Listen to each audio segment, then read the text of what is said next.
Okay guys, మనం ఈరోజు ఈ వీడియోలో అయితే పైథాన్ ఆపరేటర్స్ గురించి అయితే చూద్దాం. దానికోసం అయితే నేను ఆపరేటర్స్ డాట్ పై అనే ఒక ఫైల్ని క్రియేట్ చేస్తున్నాను. ఓకే, మనమైతే ఒక సింపుల్గా ఒక క్యాలిక్యులేటర్ లాగా క్రియేట్ చేసి ఆపరేటర్స్ని అయితే నేర్చుకుందాం. మీకైతే ప్రోగ్రామ్ మీద ఒక నాలెడ్జ్ వస్తుంది, ప్లస్ ఆపరేటర్స్ అన్నీ కూడా కవర్ చేసినట్లు ఉంటుంది. దానికోసం నేనైతే ఫస్ట్ అండ్ ఇక్కడైతే ఎంటర్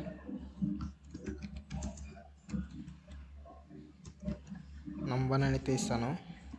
అండ్ n2 అని ఇంకొక వేరియబుల్ తీసుకొని ఇంట్ ఇన్పుట్ ఎంటర్ num2 అని ఇస్తాను. నెక్స్ట్ అయితే మనం ఆపరేటర్ అనే ఒక వేరియబుల్ తీసుకుందాం. ఇక్కడ కూడా ఇన్పుట్ తీసుకుందాం డైరెక్ట్గా, ఎందుకంటే మనం ఇక్కడ డైరెక్ట్గా స్ట్రింగ్స్ తీసుకుంటాం కాబట్టి ఆపరేటర్స్ని. ఇక్కడైతే నేను ఏమి ఇంట్ అని ఇవ్వలేదు, సో మనమైతే ఇక్కడ ఎంటర్ ఆపరేటర్ అనేది ఇద్దాం. నెక్స్ట్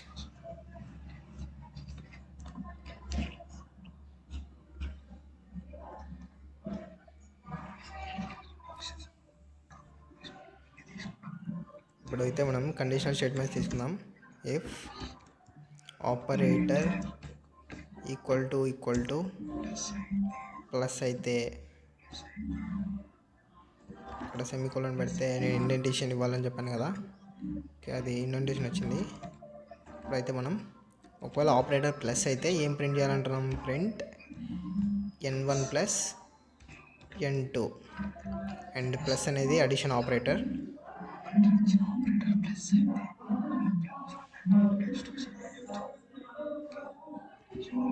ఓకే, మనమైతే ఎలిఫ్ తీసుకుందాం ఇంకొక ఆపరేటర్ కోసం. ఆపరేటర్ ఈక్వల్ టు మైనస్ అయితే అండ్ మళ్ళీ కోలన్ ఇచ్చేసి ప్రింట్ n1 మైనస్ n2 అయితే తీసుకోవాలి. అప్పుడైతే మనకి సబ్స్ట్రాక్షన్ అనేది వస్తుంది. అండ్ మళ్ళీ ఇంకొకటి తీసుకుందాం, elif operator equal to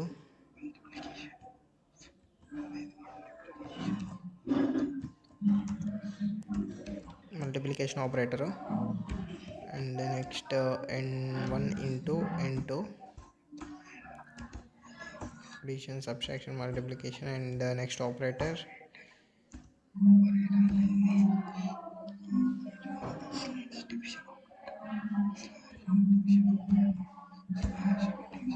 slash ఇదైతే division operator. Print n1 divided by n2 and I'll save operator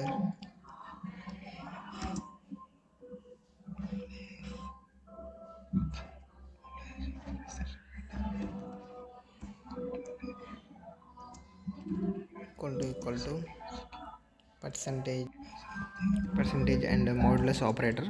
ఇదైతే మనకి రిమైండర్ని ప్రింట్ చేస్తుంది. స్లాష్ అయితే మనకి కోషన్ని ప్రింట్ చేస్తుంది. అండ్ మనమైతే print n1 modulus n2 and next operator వచ్చేసి else if operator equal to double star, that means power, print n1 into n2. ఇదైతే పవర్ వస్తుంది మనకి, దట్ మీన్స్ 2 పవర్ 3 అంటే 2 ఇంటూ 2 ఇంటూ 2 అలా.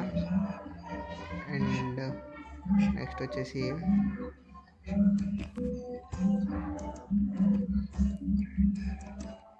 Operator equal to double slash, ఇదైతే floor division, print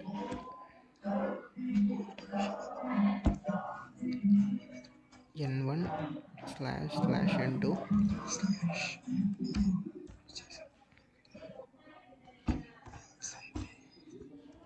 okay, finally else రాద్దాం. Else ఇవి ఏమీ కాకపోతే ప్రింట్ ఇన్వాలిడ్.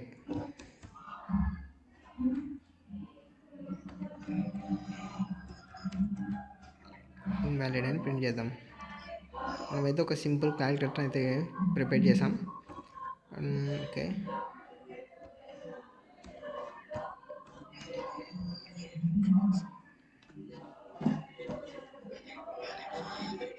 ఇప్పుడైతే మనం దీన్ని రన్ చేద్దాం. నేనైతే రన్ చేస్తాను. ఓకే, ఇది ఎర్రర్ వచ్చింది. ఓకే, మళ్ళీ రన్ చేయండి. ఇది ఏదో ఓల్డ్ అనుకుంటా. ఓకే, ఇప్పుడు వచ్చిందండి. ఎంటర్ నెంబర్ 1 వచ్చింది కదా. నేనైతే 12 అని ఎంటర్ చేస్తాను. నెమ్2 32 అని ఎంటర్ చేస్తాను. నెక్స్ట్ ఆపరేటర్ ఎంటర్ చేయమంటుంది. నేనైతే ప్లస్ ఆపరేటర్ ఇస్తాను. చూడండి, మనకైతే 44 అని వచ్చింది. 12 + 32 = 44 వచ్చింది కదా. అలాగే మనం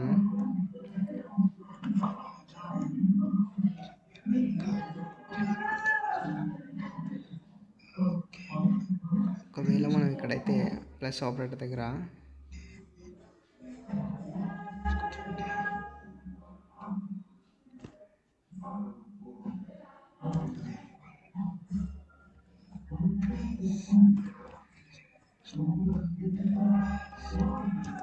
n1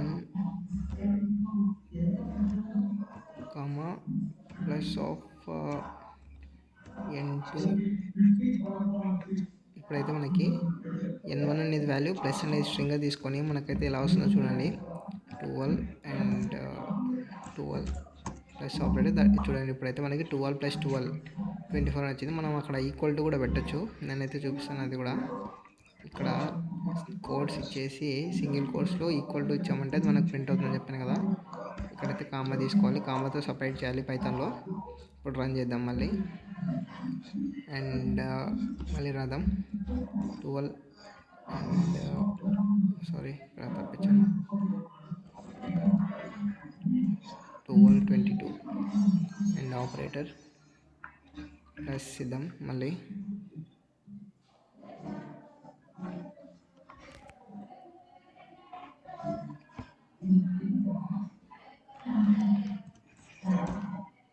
చూడండి, 12 + 22 = 34 అని వచ్చింది. ఇలా అయితే మనం పైథాన్లో సింపుల్గా ఆపరేషన్ యూజ్ చేసి అయితే క్యాలిక్యులేటర్ని బిల్డ్ చేయొచ్చు. మీకైతే ఆపరేటర్స్ అర్థమయ్యాయి, అలాగే కోడ్ కూడా సింటాక్స్ ఎలా రాయాలి అనేది కూడా క్లియర్గా అర్థమై ఉంటుంది వీడియోలో. అండ్ మీరు అన్ని ఆపరేటర్స్ని చెక్ చేసుకోవచ్చు, అన్నీ వస్తాయి. ఈ కండిషనల్ స్టేట్మెంట్స్లో ఎలా అంటే ఫస్ట్ ఇఫ్ కండిషన్ని చెక్ చేస్తుంది, దాని తర్వాత ఎల్స్ ఇఫ్ కండిషన్లోకి వెళ్తుంది. అలా ఒక్కొక్క అన్నింటినీ చెక్ చేస్తున్నది ఒకదాని తర్వాత. ఎక్కడైతే ట్రూ అవుతుందో ఆ దాంట్లో ఉండే కోడ్ అనేది ఎగ్జిక్యూట్ అవుతుంది. ఇలా కండిషనల్ స్టేట్మెంట్స్ అనేవి వర్క్ అవుతాయి. ఒకవేళ ఈ కండిషనల్స్ అన్నీ ఫాల్స్ అయినాయంటే మనకి ఏమొస్తుందంటే ఇన్వాలిడ్ అని వస్తుంది, అంటే ఎల్స్ బ్లాక్లో ఉండేది వస్తుంది. ఒకవేళ మనం మళ్ళీ రన్ చేయకుండా ఒక్కసారి రన్ చేస్తే అది ఎంత రన్ కావాలంటే ఇక్కడ వైల్ లూప్ యూజ్ చేయొచ్చు. వైల్ ట్రూ అని పెడుతున్నాను నేను ఇక్కడ స్పేస్. ఇదంతా ఇప్పుడు ఇండెంటేషన్లో లేదు కాబట్టి ఇది ఎగ్జిక్యూట్ అవ్వదు. మనం దాన్ని ఇండెంటేషన్లోకి పంపించాలి. కాబట్టి నేను సెలెక్ట్ చేసి ట్యాబ్ని ప్రెస్ చేస్తే మనకైతే ఇండెంటేషన్ వస్తుంది. చూడండి, ఇప్పుడు ఒకసారి రన్ చేసి మనం ఎన్ని టైమ్స్ అయినా కూడా ఎంటర్ చేసుకోవచ్చు. ఎందుకంటే వైల్ లూప్లో మనం ట్రూ అని ఇచ్చాం కాబట్టి అది ఎగ్జిక్యూట్ అవుతూనే ఉంటుంది. ఇంకా రిపీటెడ్గా మనం స్టాప్ చేసేదాకా మనం Ctrl+C కొడితే క్యాన్సిల్ అవుతుంది, అంతదాకా అది ఎగ్జిక్యూట్ అవుతూనే ఉంటుంది. చూడండి ఇక్కడ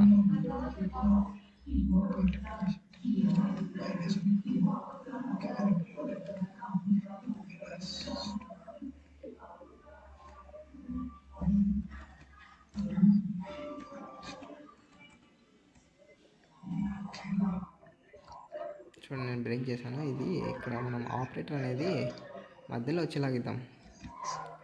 కన్ఫ్యూజన్గా ఉంది కొంచెం. ఓకే, ఇప్పుడైతే ఫస్ట్ నెంబర్ 1 ఎంటర్ చేస్తాం, తర్వాత ఆపరేటర్ ఎంటర్ చేస్తాం, తర్వాత నెంబర్ 2 ఎంటర్ చేస్తాం. ఫస్ట్ ఎంటర్ ఇక్కడైతే నేను 2 అని ఇస్తాను అండ్ ఆపరేటర్ మైనస్ ఇస్తాను అండ్ 2. మనకి ఏమొచ్చింది? 0 వచ్చింది. 2 - 2 0. మనము ఈక్వల్ టు ప్లస్ అంతా ఇక్కడ యాడ్ చేసాం, ఓన్లీ ఫస్ట్ ప్లస్ మాత్రమే యాడ్ చేసాం కాబట్టి కింది దాంట్లో రావట్లేదు. మనం కింది దాంట్లో కూడా సేమ్ మనం అడిషన్కి ఎలా ఇచ్చామో అలా ఇస్తే కింది కూడా అలానే వస్తాయి. అండ్ మల్టిప్లికేషన్ ఆపరేటర్ చూద్దాం. అగైన్ మనం నేనైతే 2 అని ఇస్తాను. అండ్ నెక్స్ట్ ఆపరేటర్ అయితే స్లాష్ ఇద్దాం. అండ్ నేనైతే 5 అని ఎంటర్ చేశాను. ఇక్కడైతే 0.4 అని వచ్చింది. ఇలా మనకైతే అన్ని ఆపరేటర్స్ అనేవి వర్క్ అవుతాయి. మీరైతే ఈ కోడ్ని ఎర్రర్స్ లేకుండా నీట్గా రాయండి. మీకైతే క్లియర్గా ఆపరేటర్స్ ఎలా వర్క్ అవుతాయి, ఏ ఆపరేటర్ ఎందుకు యూజ్ అవుతుంది అయితే క్లియర్గా అర్థమవుతుంది. మీరైతే ప్రాక్టీస్ చేయండి. ప్రాక్టీస్ చేస్తేనే మీకైతే కోడ్ వస్తుంది. లేదంటే మీరు చూసినారంటే అర్థమైనట్టు ఉంటుంది, బట్ కోడ్ అయితే రాదు. అది మనం ఎంత ప్రాక్టీస్ చేసామో అంత క్లియర్గా మనకు అండర్స్టాండింగ్ వస్తుంది కోడింగ్ మీద.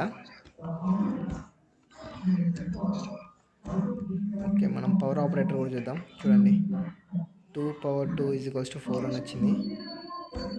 ఓకే, నేను 2 పవర్ 3 అయితే ఇస్తాను. చూడండి, 8 వచ్చింది. అంటే 2 × 2 × 2 2 2 4 4 2 8 అలా పవర్ అయితే వస్తుంది మనకి. అండ్ లాస్ట్ ఆపరేటర్ కూడా చెక్ చేద్దాం. అండ్ 2 /2 చూడండి, 1 అని వచ్చింది ఫ్లోర్ డివిజన్. ఇవి మనకైతే అర్థమెటిక్ ఆపరేటర్స్ పైథాన్లో అయితే. వీటిని మనం కోడింగ్లో యూజ్ చేస్తాం. మల్టిప్లికేషన్కి, అడిషన్కి, సబ్ట్రాక్షన్ చేయడానికి, ఏదన్నా మనకి కావాలనుకున్నప్పుడు అయితే ఈ ఆపరేటర్స్ని యూజ్ చేసి మనమైతే పర్ఫామ్ చేస్తాము ఆపరేషన్స్ని. ఇంకా నెక్స్ట్ అయితే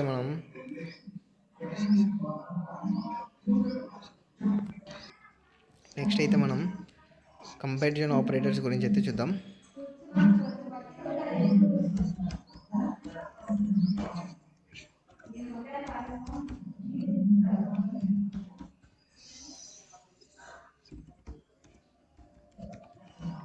కంపారిజన్ ఆపరేటర్స్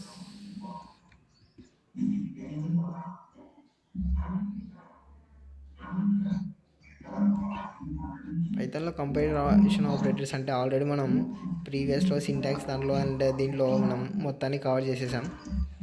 నేను ఒకసారి మీకు మళ్ళీ చెప్తాను, చూడండి.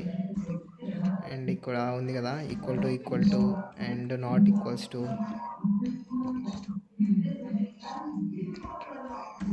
And greater than, less than, greater than or equal to, and less than or equal to. These are the comparison operators in Python. వీటిని మనం కంపారిజన్ ఆపరేటర్స్ అంటాం. అంటే మనం కంపేర్ చేయడానికి యూజ్ చేస్తాం. ఈక్వల్ టు అయితే ఇక్కడ పైన యూజ్ చేస్తాం కదా మనం, అంటే ఆ ఆపరేటర్ దీనికి ఈక్వల్ లేదా అని కంపేర్ చేయడానికి మనమైతే ఈ కంపారిజన్ ఆపరేటర్స్ అయితే యూజ్ చేస్తాం. అండ్ మనం ప్రీవియస్ వీడియోలో కూడా చూసాం కదా, సింటాక్స్ దాంట్లో అయితే మనం అన్ని ఆపరేటర్స్ని అయితే యూజ్ చేస్తాం. చూడండి, నేను ఇక్కడ ఉంది కాబట్టి చూపిస్తాను. ఇక్కడ యూజ్ చేసాం చూడండి, కౌంట్ దగ్గర అండ్ పైన కూడా కొన్ని చోట్ల యూజ్ చేసాం ఇక్కడ. ఓకే, నెక్స్ట్ అయితే మనం లాజికల్ ఆపరేటర్స్ అయితే చూద్దాం.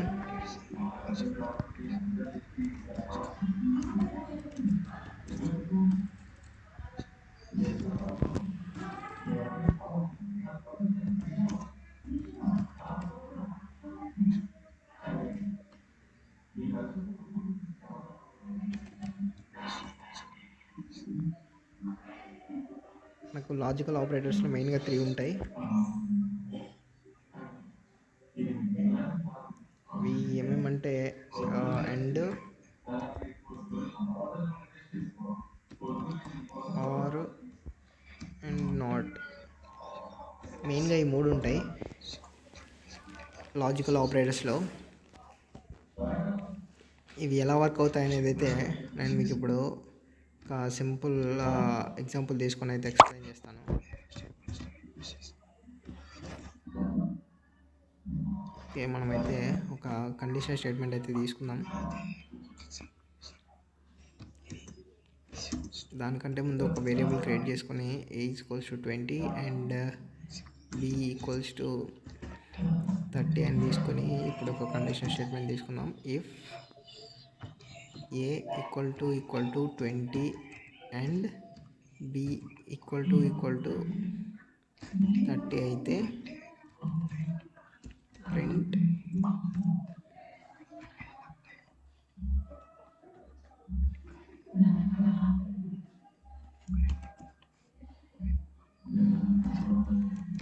కరెక్ట్ అని అయితే ప్రింట్ చేద్దాం. ఇక్కడ అండ్ ఆపరేటర్ యూజ్ చేసేది కదా నేను. చూడండి రిజల్ట్ ఏమొస్తుందో. నేనైతే రన్ చేస్తాను. ఓకే, మనకి ప్రీవియస్ కోడ్ రన్ అవుతుంది కాబట్టి ఫస్ట్ మనం దీన్ని అయితే కామెంట్ చేద్దాం. ఇక్కడికి వచ్చేద్దాం. ఇప్పుడైతే రన్ చేస్తాను. ఓకే, మళ్ళీ రన్ చేద్దాం. చూడండి ఇక్కడైతే మనకు కరెక్ట్ అని వచ్చింది. ఎందుకంటే ఏ అనేది 20కి ఈక్వల్ అండ్ బి కూడా 30కి ఈక్వల్. అంటే రెండు కండిషన్స్ అనేవి మనకు ట్రూ అయ్యాయి కాబట్టి మనకైతే కరెక్ట్ అని ప్రింట్ అయింది. ఓకే, ఇన్ కేస్ మనము ఇక్కడ అయితే 30 బదులు 10 ఇచ్చాను. ఇప్పుడు ఒక కండిషన్ ఫాల్స్ అండ్ ఒక కండిషన్ ట్రూ. ఇప్పుడు ఏమొస్తుంది, మనకైతే ఏం ప్రింట్ అవ్వలేదు. చూడండి నేను రన్ చేస్తే ఏం ప్రింట్ అవ్వలేదు. మనం ఇక్కడ ఎల్స్ స్టేట్మెంట్ ఇద్దాం, మనకి అయితే క్లియర్గా అర్థమవుతుంది.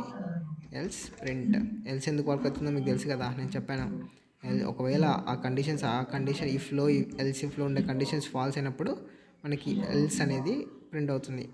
కాబట్టి ఇప్పుడు చూడండి మనకి ఎల్స్లో ఉండేది ప్రింట్ అయింది రాంగ్ అని. ఎందుకంటే ఎండ్ అనేది బోత్ కండిషన్స్ ట్రూ అయినప్పుడు మాత్రమే ఎండ్ అనేది వర్క్ అవుతుంది. అండ్ ఆర్ అంటే either ఒకటి ట్రూ అయినా కూడా ఆర్ అనేది వర్క్ అవుతుంది. చూడండి ఇక్కడ ఆర్ ఇచ్చి నేను రన్ చేసినప్పుడు కరెక్ట్ అని వచ్చింది. అలా ఎండ్ ఎప్పుడు వర్క్ అవుతుంది అంటే బోత్ కండిషన్స్ అనేవి ట్రూ అవ్వాలి. ఆర్ ఎప్పుడు వర్క్ అవుతుందంటే either ఒక కండిషన్ ట్రూ అయినా కూడా ఆర్ అనేది వర్క్ అవుతుంది. బోత్ కండిషన్స్ ఫాల్స్ అయినప్పుడు మాత్రమే అది ఫాల్స్ అంటే రాంగ్ అని ప్రింట్ అవుతుంది. ఒక కండిషన్ ట్రూ అయినా కూడా రెండిట్లలో మనకి ట్రూ అనే కరెక్ట్ అనే ప్రింట్ అవుతుంది. అండ్ నెక్స్ట్ నాట్ ఎందుకు యూజ్ అవుతుందంటే, నాట్ అంటే ఇక్కడ రాస్తాను నేను, నాట్ ఏ ఈక్వల్ టు 20 అంటే ఏ అనేది 20 కాదని చెప్తున్నాం. ఇక్కడ మనం దాన్ని రన్ చేస్తే ఏమొస్తుంది, రాంగ్ అని వస్తుంది. ఎందుకంటే ఏ అనేది 20నే, కానీ మనం ఏమంటున్నాం అక్కడ నాట్ ఏ ఈక్వల్ టు 20 అంటున్నాం కాబట్టి అదైతే రాంగ్ అని వచ్చింది. ఒకవేళ మనం ఏ ఈక్వల్ టు వేరే ఏదైనా వాల్యూ ఇచ్చామంటే, చూడండి ఇక్కడ నేను మాడుస్తాను 21 ఇద్దాం. ఇప్పుడు రన్ చేస్తే కరెక్ట్ అని వస్తుంది. చూడండి ఎందుకంటే అది నాట్ అంటే అలా వర్క్ అవుతుంది. అంటే ట్రూ అనేది ఫాల్స్ అవుతుంది, ఫాల్స్ అనేది ట్రూ అవుతుంది. ఇలా వర్క్ అవుతుంది నాట్ ఆపరేటర్ అనేది.